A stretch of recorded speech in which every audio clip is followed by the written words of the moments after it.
아리스토텔레스를 봅니다. 어떤 물체에 A가 있다고 하고 우리가 이것을 분석한다고 할 적에 무엇을 분석하는 것일까요? 두 가지입니다. 첫째는 A가 어떤 속성을 가졌는지에 관한 것이고요. 둘째는 A가 다른 것들과 어떤 관계를 가졌는가에 관한 것입니다. 이게 전부예요. 우리가 아리스토텔레스에 대해서 얘기할 적에도 이것들을 보면 됩니다. 먼저 어떤 물체 A에 대해서 이분법적인 사유로 분석해 볼까요? 이때 속성에 대한 분석의 틀은 어떻게 만들 수 있을까요? 분석 요소를 대칭의 틀로 구성하면 됩니다. 이분법에서 요소의 총합, 즉 논리적 우주는 2 곱하기 2는 4입니다. 이를 도면으로 그린 것입니다. 연습 시간입니다. 이 그림에서 각각 대칭으로 구성된 분석의 틀 4자리를 어떻게 채울 수 있을까요? 화면 정지를 누르시고 잠깐 생각해 보시기 바랍니다. 내부 재료, 외부 형태, 만든 수단과 만든 목적이라고 구성해 볼까요? 그럼 이제 A를 탁자라고 하고 탁자에 대해서 설명해 보겠습니다. 나무를 재료로 긴 네모꼴에 4다리가 달려있는 형태로 목공을 통해 만찬을 할 때 쓰이도록 만들어졌다라면 되겠죠. 여기에서 수단을 효능으로 대체하면 바로 아리스토텔레스가 정리해 놓은 내적 분석이 됩니다.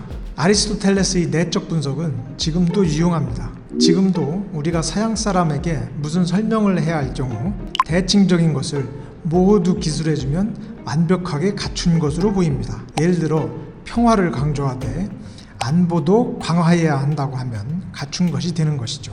바로크 아웃사이드, 로코코 인사이드, honoring the past, securing the future 같은 것들입니다. 다음으로 어떤 물체에 A가 있으면 물체 간에 어떤 관계가 있는지를 봅니다.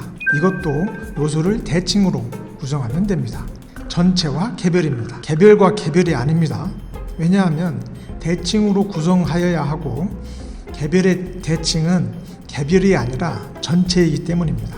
이제 둘 간의 관계를 봅니다. 먼저 전체에서 개별적인 것을 끌어낼 수 있겠지요. 반대로 개별적인 것에서 일반적인 것을 끌어낼 수 있습니다. 또 그 둘이 합쳐질 수도 있고요. 마지막으로 둘이 만나지 않고 평행선을 달리게 될 수도 있습니다. 여기에다가 이름을 붙여보겠습니다. 전체에서 개별적인 것을 끌어내면 연역, 개별적인 것에서 전체를 끌어내면 귀납, 둘이 합쳐지면 변증, 만나지 않으면 역설. 바로 이것이 아리스토텔레스의 추론 방법입니다. 아리스토텔레스가 한 것은 아니지만 이런 추론 방법을 변형시켜 시간의 흐름에 따라 관계가 어떻게 변하는지 생각해 볼 수가 있습니다. 즉, X 전체, Y 개체가 시간의 흐름에 따라 어떻게 되느냐는 것인데 X로 될 수도 있고 귀납이죠. Y로 될 수도 있고 연역입니다. 둘이 중간에 만날 수도 있고 변증이죠. 평행, 역설입니다. 평행을 달릴 수도 있습니다. 이 그림은 앞으로 필요할 때마다 사용하도록 하겠습니다.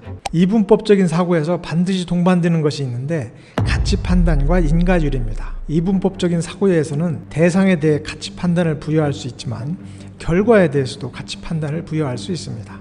예를 들어 변증에는 옳다 가치 판단을 부여하고 나머지에는 옳지 않다는 가치 판단을 부여할 수 있습니다. 인과율도 같은 속성입니다. 용어도 이분법적이죠. 원인과 결과, 그리고 인과율은 1대1의 직접적인 관계를 살펴보는 것입니다. 우리의 언어는 어떻게 생겼을까요?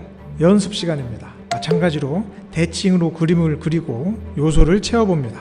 동사, 명사, 주격, 목적격, 형용사, 부사, 자동, 타동, 본질, 속성, 이것이 아리스토텔레스의 언어 분석입니다. 우리가 매일 사용하는 언어도 이분법적인 것으로 만들어진 것입니다. 지금까지 이분법적인 사고에서의 내적 분석, 외적 분석, 언어 분석을 살펴보았는데 이것이 바로 아리스토텔레스의 오르가논 내용입니다. 끝으로 언어에 대하여 한 가지 덧붙입니다. 언어가 이분법적인 구조로 만들어져 있다고 했는데 언어가 바로 인간의 사유 구조를 결정합니다. 인간이 언어를 배우면서 사유 구조가 결정되는 거죠. 수학과 물리학에서는 진작 2차원에서 다차원으로 뻗어나가는데 다른 대부분의 학문은 아직도 이분법적인 사유에 머물러 있는 이유가 여기에도 있습니다.